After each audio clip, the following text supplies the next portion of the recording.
আমরা সবাই মিলে যদি আল্লাহ পাকের প্রশংসা করি, তাহলে আপনার আমার আমলনামায় নেকি লিখে দিবে কে? এই কথা বলে লিখে দিবে কে? আল্লাহ। ওইখানে যত লোক বসে আছেন, আমরা প্রশংসাটা করব উচ্চ কণ্ঠে সকল মিলে, যাতে করে আল্লাহ খুশি হয়ে যায়। কথা বুঝছেন না? এই প্রশংসাটা শুধু আজকে না প্রতিদিন ভাই? একটু কথা বলুন, আজকে না প্রতিদিন? প্রতিদিন। সেই জন্য আমার সঙ্গে সকলে বলবেন, খাওয়ার সময় প্রশংসা কার? একটু জোরে বলুন, খাওয়ার সময় প্রশংসা কার? ঘুমার সময় জোরে, ঘুমার সময়, ঘুম থেকে ওঠার সময়, স্ত্রীকে মারার সময়, বুঝতে পারিনি আল্লাহ। স্ত্রীকে মারার সময় প্রশংসা করা যাবে ভাই? করা যাবে? আপনার স্ত্রী যদি আজকে এসে থাকে, আপনি শুনে যাওয়ার স্বামী কথা বলেছে, কালকে সকালে আর পানি চলবে না, বন্ধ হয়ে যাবে। কথা বলে বন্ধ হয়ে যাবে। যা করে স্লিপ হয়েছে, আল্লাহ দরকার না মাফ করবেন, মাফ করে দেবেন। তো আমরা সব জায়গায় সর্বপ্রথম আল্লাহ পাকের প্রশংসা করব। আজকের জন্য ছোট্ট একটি বাক্যের দ্বারা আমরা আল্লাহ পাকের প্রশংসা শেষ করব। আমরা সকলেই অন্তরস্থল থেকে বলবো আলহামদুলিল্লাহ। আল্লাহর পরে এই পৃথিবীতে যাকে আমরা স্থান দিই, এই পৃথিবীতে স্থান দেওয়ার অধিকার রাখে, যোগ্যতা রাখে, তিনি আর পৃথিবীর কেউ নন। তিনি হচ্ছেন আখির নবী, নবী মুহাম্মদ সাল্লাল্লাহু আলাইহি ওয়াসাল্লাম, যিনি যুগ যুগ ধরে বড় সাধনা করে, বড় চেষ্টা করে বিশ্বের মানবমণ্ডলীর অন্ধকার বিরুদ্ধে আলোর পথ দেখিয়েছেন। তিনার উপর শত শত শান্তির ধারা বর্ষিত হোক। আল্লাহুম্মা সাল্লি আলাইহি ওয়া বারিক। আপনাদের সম্মুখে যে বিষয়টা মঞ্চে উপবিষ্ট হয়েছে, খুব গুরুত্বপূর্ণ বিষয়। আজকের বক্তব্যের বিষয় হচ্ছে দানশীল ব্যক্তি এবং কৃপণ ব্যক্তি। কি বললাম? দানশীল ব্যক্তি এবং কৃপণ ব্যক্তি। এখানে যত লোক আমরা বসে আছি, আজকে ছিন এবং কৃপণকে আর দানশীলকে, দানশীল এবং কৃপণ ব্যক্তি এই বিষয়টা নিয়ে আসার পূর্বে আমি উপস্থাপনামূলক 5 থেকে 10 মিনিট কিছু কথা বলবো আপনাদেরকে নিয়ে। এই 5 থেকে 10 মিনিট আমার উপস্থাপনাটা যদি বুঝতে পারেন, তাহলে কৃপণ ব্যক্তি আর দানশীল ব্যক্তিকে চেনা সহজ করে দিবে কে? এই কথাগুলো সহজ করে দিবে কে? আল্লাহ। আমার উপস্থাপনাটা কি খুব মনোযোগ সহকারে শুনতে হবে, না বুঝতে পারবেন না। আমি এবার উপস্থাপনা শুরু করছি। বক্তব্যের বিষয় হচ্ছে দানশীল ব্যক্তি আর কৃপণ ব্যক্তি। কৃপণ পুরুষদের মতো হয়, মহিলাদের মতো হয়, কি হয় না? দানশীল পুরুষদের মতো হয়, মহিলাদের মতো হয়। এই দুইটা প্রকার ব্যক্তিকে আমি আজকে চিহ্নিত করাবো আপনাদেরকে। তার আগে উপস্থাপনামূলক আমি কিছু কথা বলবো আপনাদেরকে নিয়ে।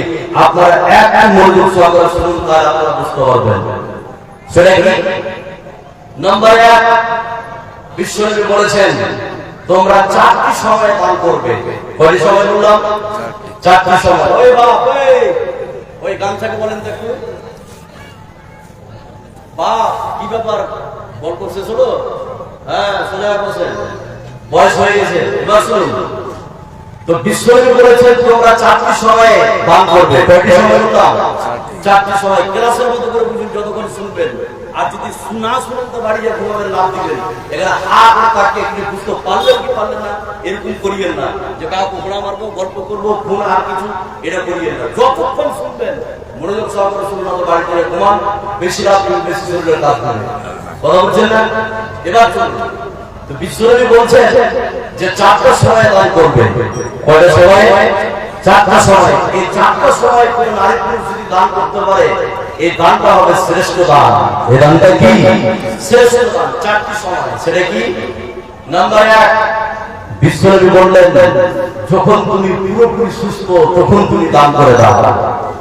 নাম্বার 2, বিশ্বনবী বললেন যখন তোমার টাকা ভর্তি লোভ, তখন তুমি দান করো। নাম্বার 3, বিশ্বনবী বললেন যখন তোমার ধনী হওয়ার আশঙ্কা থাকবে, তখন তুমি দান করবে। নাম্বার 4, বিশ্বনবী বললেন যখন তোমার গরিব হওয়ার আশঙ্কা থাকবে, তখন তুমি দান করে দাও। এই 4টা সময় কোন নারী পুরুষ যদি দান করে দিতে পারে, ওই দানটা হচ্ছে শ্রেষ্ঠ দান। এই দানটা কি? শ্রেষ্ঠ দান। এটা একটা কথা। নাম্বার 2, এটা আমার উপস্থাপনা ভালো করে শুনুন। নাম্বার 2, এখানে যত লোক আপনারা বসে আছেন, 2 নম্বর কথা, সেটা কি? আল্লাহ যদি কোনো মানুষের উপরে রাগ করে থাকে, কোন আল্লাহ যদি কোন মানুষের উপর রাগান্বিত হয়ে থাকে, বিশ্বনবী বলছেন তুমি দান করে দাও। কি বলছেন? দান করে দাও। দান আল্লাহ পাকের রাগকে কমিয়ে দিতে পারে, দান আল্লাহ পাকের রাগকে মিটিয়ে দিতে পারে। তাহলে দান এমন একটি শক্তিশালী ইবাদত, দান এমন একটি পাওয়ারফুল ইবাদত যে আল্লাহ যদি আপনার উপর রেগে থাকে, আল্লাহ যদি আপনার উপর নারাজ থাকে, আল্লাহ যদি আপনার উপর রাগান্বিত থাকে, তো বিশ্বনবী বললেন তুমি দান করে দাও। যদি দান করে দাও তাহলে আল্লাহর রাগ কি হয়ে যাবে? মিটে যাবে। আল্লাহর রাগ কি হবে? মিটে যাবে। তাহলে 2 নম্বরে বুঝলাম যে দান করলে আল্লাহর রাগ কি হয়ে যাবে? মিটে যাবে। নাম্বার 3, ও ভালো করে শুনুন, এখানে যত বড় বক্তারা বসে আছেন আমি কুইজ কোশ্চেন করব, কয়েকটা করে একটু মনোযোগ সহকারে শুনুন, তাহলে বুঝতে পারবেন। সেটা কি? যাকাত। এই শব্দটা শুনেছেন আপনারা? যাকাত শুনেছেন? যাকাত কি আল্লাহ সবার উপর ফরজ করেছে? একটু কথা বলুন, সবার উপর ফরজ কি? না।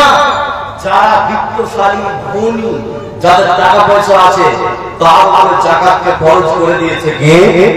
কথা বলুন, আল্লাহ। হজ একটা ইবাদত, আমরা জানি কি জানি না? তো হজ কি আল্লাহ সবার উপর ফরজ করেছে? কথা বলুন, হজ কার উপর ফরজ?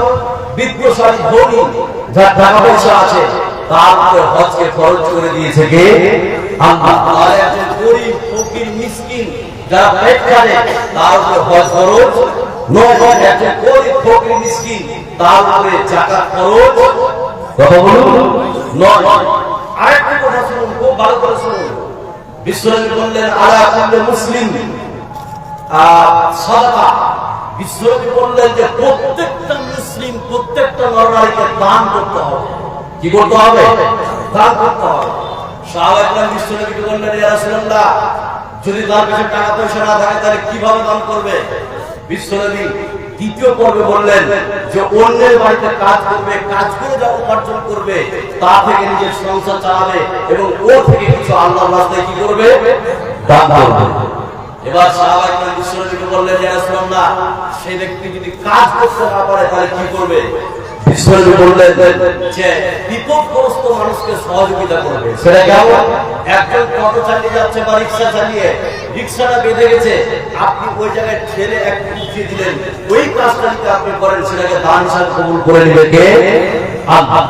তাহলে দান এমন একটি ইবাদত যে দান সবাইকে করতে বলছে।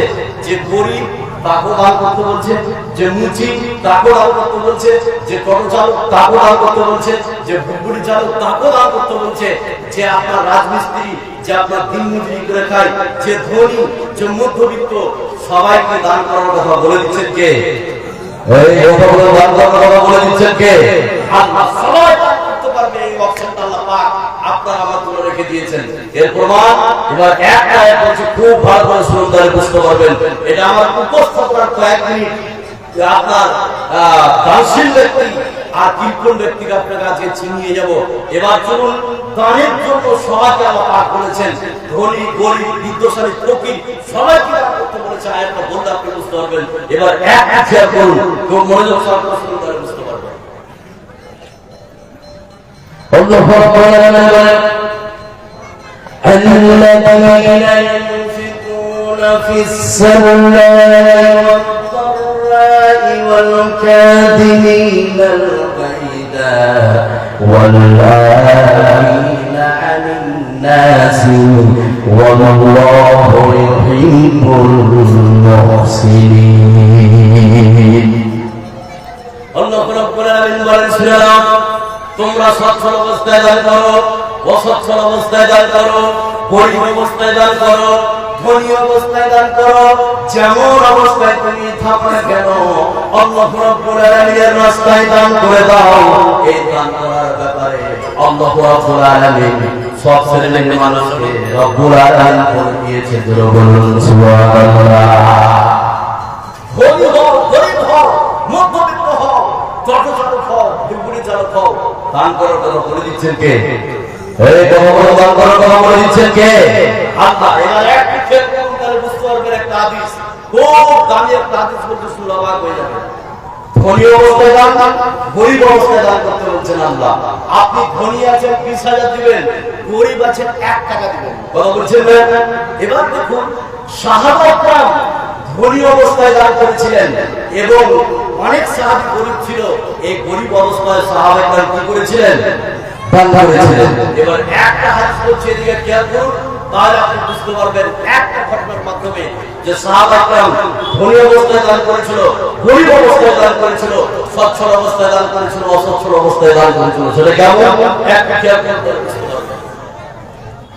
তাবুকের যুদ্ধ যখন অনুষ্ঠিত হয়, এই যুদ্ধের পর বিশ্বনবী দান চাইলেন, দান। ও সাহাবারা, কে কে তোমরা পারবে দান করো আল্লাহর রাস্তায়? সে সময় হযরত উসমান একজন ধনী সাহাবী।